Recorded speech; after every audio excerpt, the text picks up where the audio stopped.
Welcome back to another episode of the Cover 2 podcast. I'm your host, as always, Lawson Turner, and the NBA Finals have officially begun as Boston takes Game 1, 107 to 89, behind Jaylen Brown's 22 points, 6 rebounds, 3 assists, no, 3 steals, 3 blocks, and 2 assists.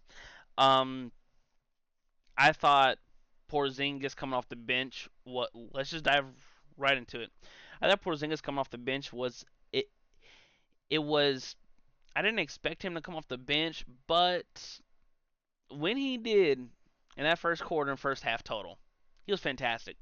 He was fantastic. He only played 20 minutes throughout the entire game, but in those 20 minutes, 20 points, 6 rebounds, and 3 blocks, and he was a giant. He's the issue and the X factor for the Boston Celtics, in my opinion, going into this postseason. When you lose a 7'3" big who's a good rim protector who can also shoot it from 28 to 30. That's a big piece of your offense. Now, with all that being said, I still think Dallas has some things that they can not necessarily throw at Boston, because it's going to be really not it's going to be tough. Obviously, they're in the NBA Finals. Every game's going to be tough. Every game's going to be it, its own different beast in that aspect of it. Now, even though Boston won this game kind of going away in the third quarter, see, in the first half the Mavs were down 29 in the second quarter. Now, through the 1 minute 25 mark left in the second quarter, for the 4 minute 28 mark in the third, they go on a 29 to 9 run and they cut it down to 8.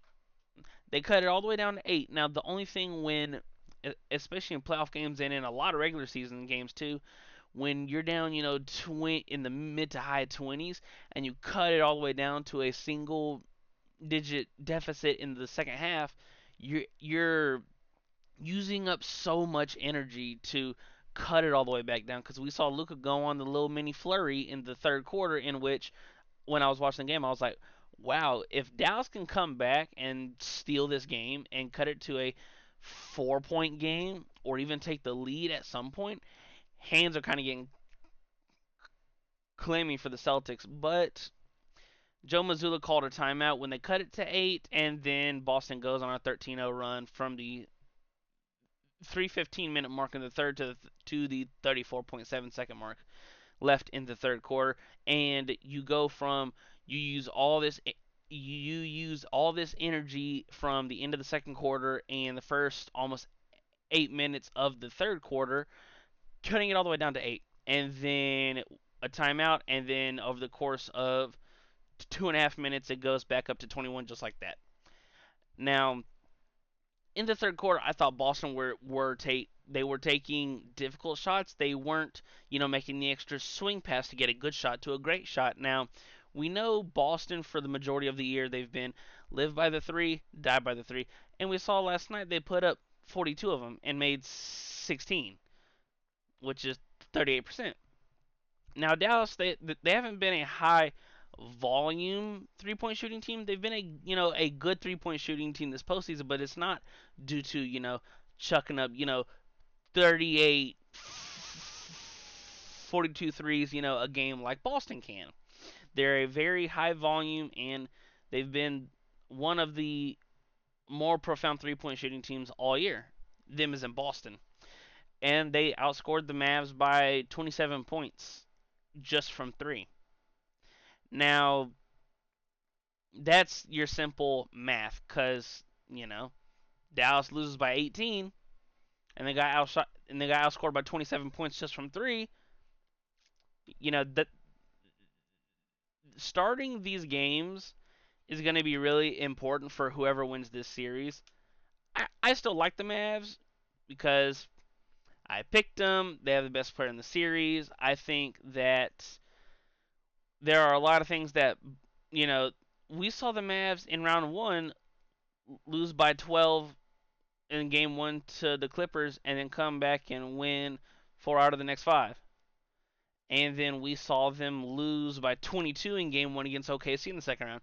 So my level of concern out of 10 is probably at like a 4 due to are all these games important? Yes. If there was a game that Boston that I kind of okay, Boston's probably going to win this game, it was game 1. The are 1-5 in game 1s under Jason Kidd. Now 1-6. I'm not surprised how they took game 1, but with Jason Tatum shooting 6 of 16, I think it's a now everyone else was making it rain, making it rain. Every time Dallas will kind of get a little bit going. Al Horford corner 3, Derek White corner 3.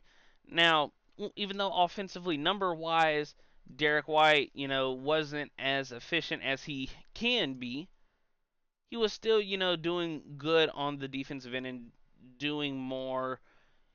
Derek White is one of those players where the box score will never show how impactful he is on the floor. Never. He plays good defense. He's a good rebounder for a guard. I thought Drew Holiday did a fantastic, job on Kyrie Irving, holding him to 12 points, 6 of 19, 0 for 5 from 3 shooting. But like the biggest thing to me is like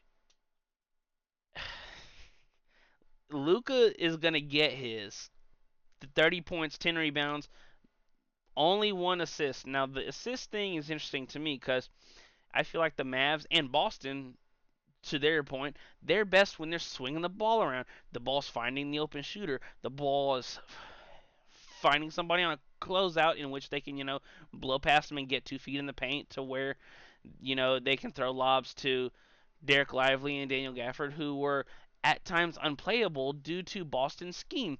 Their 5-out scheme will play Lively and Gafford off the floor, which we saw Maxi Kleba get 19 minutes. I want to say it was 19 minutes last night because, well, shit, Lively can't shoot, and his specialty on the defensive end is protecting the rim, same as Daniel Gafford. So they inserted Maxi Kleba for those 19 minutes, and he did a really good job spacing the floor or at least being a respectable shooter. Now, he didn't take a single three, but just him being out on the floor. I do think if he gets, those 19 to 21 minutes in game 2, I do expect him to put up at least, 2 3 threes because he's a floor like I mentioned in my prediction video for this finals. He's like a baby version, a baby version of what Porzingis is for Boston. He's a floor stretching big who he's not as good of a rim protector as Porzingis is because for everyone that can give Porzingis shit on the defensive side of the floor, he's an outstanding rim protector. He's fantastic.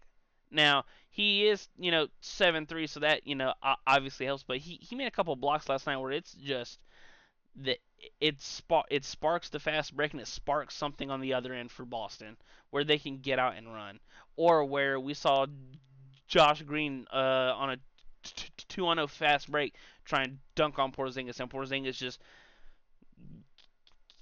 he just erased it. I was gonna say get it out, but stutter. I thought, other than that, there's not really much more to tell. I thought Boston did a fantastic job setting the tone early and having Dallas play reaction. You know, so I expect the Dallas in Game 2 come out with more energy, come out with more fire, come out with just more of everything. Because it's once again, it's the game got close, but they were exerting so much energy, and then they go up, and then Boston answers quickly with a 13-0 run just like that. And so they turn a 8-point lead, extended all the way back out to 21. And Boston did a really good job after the timeout. They honed in on the defensive end. They went back to what was successful in the first half, which was driving and kicking the open shooters. Your Al Horford's in the corner, your Derek White's in the corner, and I don't expect Jason Tatum to play as bad as he did. Now, once again, he played bad on the offensive end, 6 turnovers, 6 for 16 from the floor. But when you look at the game at a totality standpoint, and I'm not a Jason Tatum fan, but the thing is, it's one of those, if you're not scoring, what else are you doing? And Jason Tatum does a good job in the rebounding game, in his playmaking game. Now he can get a little sloppy, which led to the 6 turnovers. And I thought Boston played really sloppy in the third quarter, but they ended up extending, and it didn't even matter anyways. Well, th- that's all I have for you guys in this episode of the Cover 2 podcast. Be sure to check us out on Twitter at the Cover 2 Pod 26. Link will also be in the description to make it a little bit easier. Let me know your guys' thoughts, opinions, concerns on Game 1. Um, I think Game 2, it's not a must win for Dallas, but uh, uh, the only reason why an 0-2 hole is not going to hurt Dallas is because their next two are at home, and role players tend to play better at home. Well, like I mentioned, that's all I have for you guys in this episode of the Cover 2 podcast. Thank you so much for watching, and I'll see you guys in the next one. Peace.